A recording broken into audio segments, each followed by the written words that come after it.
Traders, how are you? With Marcello. Today we're doing the recap of what happened in the markets last week. This week we have the wars in Ukraine and Israel continuing. We have some pause about people taking blood from people that received the thing in your arm. And we have much more news in regards to crazy weather and record highs in stocks. Let's go ahead and start it.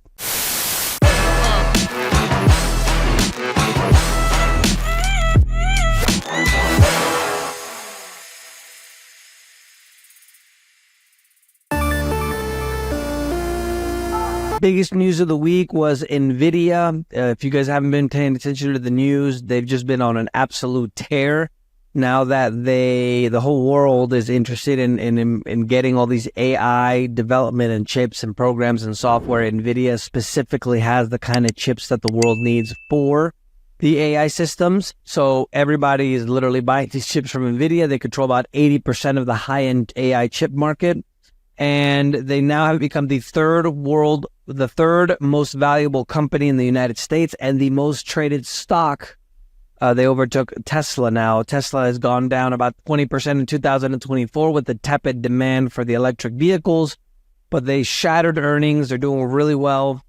And they're probably going to continue doing really well because the AI boom is just starting. The minutes from the Fed, which is the central bank in the United States, indicates that the central bank is not going to rush to cut rates. So it looks like they're going to probably leave rates higher for longer, which means that that's not good for the overall economy or you and I, because our costs are continuing to go up or stay up due to the fact that it's a lot more expensive to buy houses and buy cars.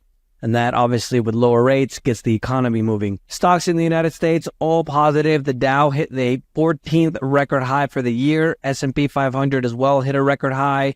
NASDAQ was positive, but didn't hit a record high. In Canada, the Communist Republic of Canada, they went up by 0.89%. Average U.S. household spending, monthly spending, compared to 3 years ago, an average household is now spending more than $1,000 a month extra than they did 3 years ago for goods and services. So don't believe that story that they tell you how inflation is only 3, 4, or 5%. And in some of the global weather news, I thought this was really interesting. Temperatures were broken in China, not for being too warm, but for being too cold. A 64-year-old record in the far western region of China hit a new record of cold of negative 63.4 degrees Fahrenheit. That's about negative 52 degrees Celsius. And several other parts of China were under a freeze warning. Blizzards and icy rain caused damage to roads and trains. So I just thought that was really interesting because, when I was a kid, everybody was warning about global warming, and it kind of seems like there's not a whole lot of warming happening. European markets, the overseas market news, Russia and Italy were the biggest winners on the negative and positive side, but overall the markets were mixed there. In Latin America, those markets were mixed. The Merval was the biggest winner. Milei, which is the Trump, let's say, of Argentina, libertarian, first libertarian ever elected in the world, recently met Donald Trump in one of the meetings, at the political meetings that they have. It's pretty cool to see the pictures. Middle East and Africa, Nigeria was the biggest loser there, even though most of the markets were positive. And then in the far, far east, we have Shanghai and China being the biggest winner there, even though the overall markets were mixed. Bitcoin and crypto, not a whole lot of news in the crypto space other than the fact that Bitcoin just kind of keep creeping up and creeping up. It's lower for the week, however. It went down by over 1% to 51,108. And in commodities, EV vehicles, electric vehicles, may not stop at guardrail barriers due to the fact that they're so heavy. It was a study that was done, and due to the fact that a lot of these cars weigh 2 or 3 times the amount normal cars, what the normal barriers were designed to stop, they're actually saying that there might be a situation with these barriers now that they might not stop these electric vehicles. So keep that in mind. Mexico's outgoing president is taking steps to try to save the most indebted company in the world, Pemex, which is the state-owned oil company in Mexico. They owe $106 billion in debt. And they're trying to continue to keep it alive with tax cuts in the tune of $6 billion. But they're probably going to have more problems sooner than later, due to the fact that it's just going to be pretty hard to service that debt. Oil prices are lower on Friday after the U.S. policymakers said that they're probably not going to lower rates as fast as everybody thought.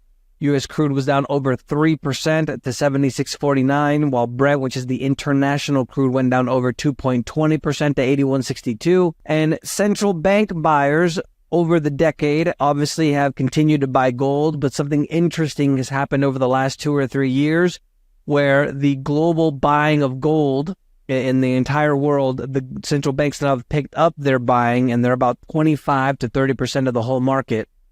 One of the things I think is really interesting, what I always tell you is pay attention to what people do, not what they say. Now, central banks have a reserve. A lot of times they keep money from other countries, but they also keep gold because of, thousands of years ago, for hundreds of years, money was actually gold and silver. It was actually metals, even down to the Roman times, right? And so it's pretty interesting to me that the central banks are starting to pick up their buying spree, and kind of begs the question, why are they buying so much now?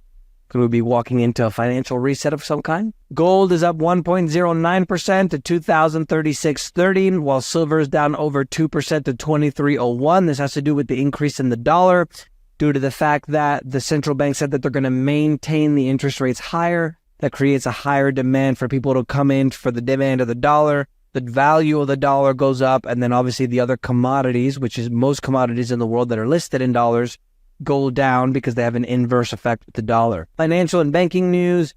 Putin gave the approval for HSBC to sell their Russian-owned unit to a bank called Expo Bank. If you guys didn't know, after the sanctions, a lot of companies, since they were sanctioned by the West, decided to get out of the Russian market. And the Russian lawmakers basically said that in a lot of cases, especially banks, they need specific approval from Putin himself. In addition to that, they're requiring a 50% discount on the assets. Capital One Financial is acquiring Discover Financial Service. If you guys don't know what Discover is, it's like Visa and MasterCard. It's a credit card processing company. They're buying it at a $35 billion all-stock deal, a 26% premium on Discover's stock price, and the deal is set to close in 2024-25, creating another financial behemoth. God forbid, all these institutions are too big to fail, and another 2008 and 2009 happens. Global debt levels hit a record high of $313 trillion in 2023, duplicating the GDP to debt ratios for a lot of countries. The ones that are in the biggest trouble, however, are India, Argentina, China, Russia, Malaysia, and South Africa. Now, if you remember when we talked about the BRICS countries, which was the economic bloc that's trying to create a financial system parallel to that of the U.S., which everybody uses right now, India, China, Russia, South Africa, 4 of the 6 countries that are on the list, 4 of the 5 BRICS, B-R-I-C-S, 5. So 4 of the 5 are literally starting to have trouble with debt. So it kind of begs the question if these BRIC countries are actually going to be able to overtake the U.S.-led financial system due to the fact that they might have some economic problems of their own in the coming years due to the debt. Applications for U.S. mortgages dropped over 10% the prior week after rates increased back above 7%. And Malay's Argentina's economic ministry ran a budget surplus of $620 million after he got rid of ministers and all kind of red tape and bureaucracy. First time the country has a surplus since August 2012. If you didn't know, Argentina was actually the richest country in the world in 1900. Then they started voting for the left, the Peronist policies, basically communism, and now they're one of the poorest countries in the world. Political news, France. There's a new law that was passed that any criticism of the thing in your arm, specifically, the mRNA technology, can get you up to 3 years of imprisonment and a 45,000 euro fine. Meanwhile, the American Red Cross is now asking blood donors if they received the thing in your arm from the pandemic. And if you have received it, you may not be eligible. They want you to call to see if you're still eligible. Now, I thought it was safe and effective. Ursula von der Leyen, which is the president of the European Union Commission, is confirmed the intention to lead for another 5 years. Remember that these people are not voted in or voted for by any populace. They're literally just selected by other politicians. And Sylvester Stallone is the latest to leave California for Florida. The exodus in California continues. Who would have thought that people didn't like walking around with drug drugs on the street and needles and feces from from people all over the streets. Now, one of the interesting things about California is 180,000, listen to this carefully, 180,000 of the top earning Californians pay 70% of the state's general fund revenue, which means that 25 to 50% of these people have left, which means that California has to fill a hole, and it's most likely going to be with taxes, because that's how any Democrat-Republic actually does it, right? California is the most left-leaning state in the country, and they're probably going to put more taxes and fees and all kinds of things. So if you live in California, just like you live in New York, probably a good time to get out. Jeff Bezos have saved over $600 million moving to Miami. If you guys, he moved from Washington, which is a similar state to California. No state income tax in Florida, and Jeff Bezos just sold, or is in process of selling, about $8 billion in stock. Trump launched a golden pair of original sneakers going for $400. They sold out in minutes. Now they're selling for thousands of dollars online. There was a pair on eBay that was selling for $7,500. A swing state of Ohio passed a constitutional carry, which basically means that you don't need a permit to have a gun, right? You could just, you can get it without a permit.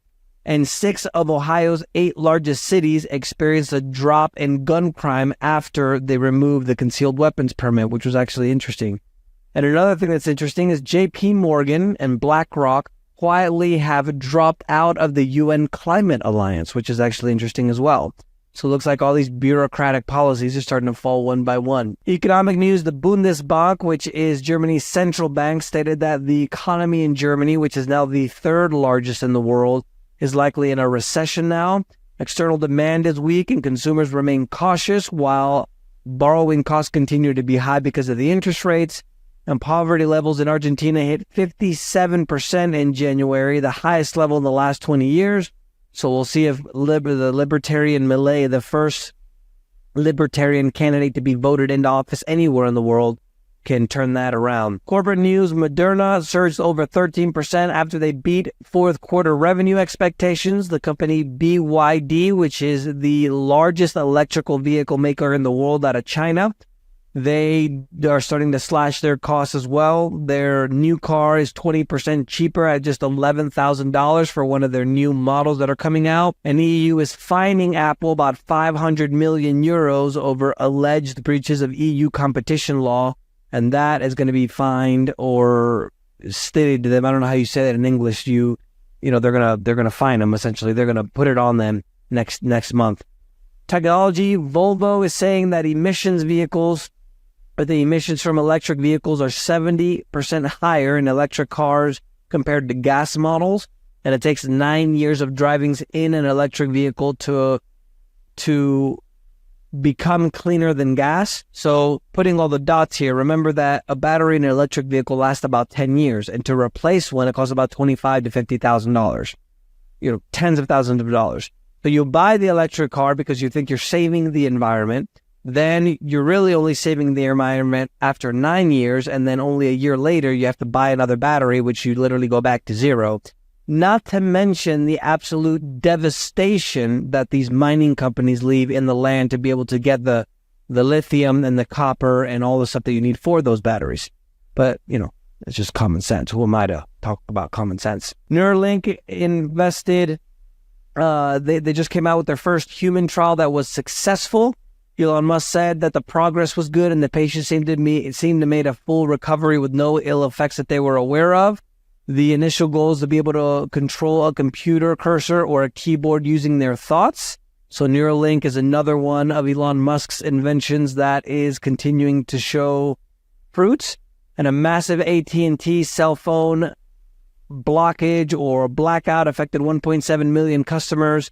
Disrupted emergency services as well. Initially, they were saying that it was a solar storm, but now they're admitting that it was some changes that they were making to their network. No trade news or investment news. In international news, massive farmer protests, which aren't on the mainstream news, are now expanding to Spain and Greece. And I haven't talked about the wars in Ukraine and Israel for quite some time, but those are continuing to expand, with Russia taking another city and Israel bombarding the city of Rafah in Gaza, in the south of Gaza, on Wednesday. Interesting facts, the Basque region in Spain, they just unearthed a bronze sculpture that looks like a hand that's about 2,100 years old.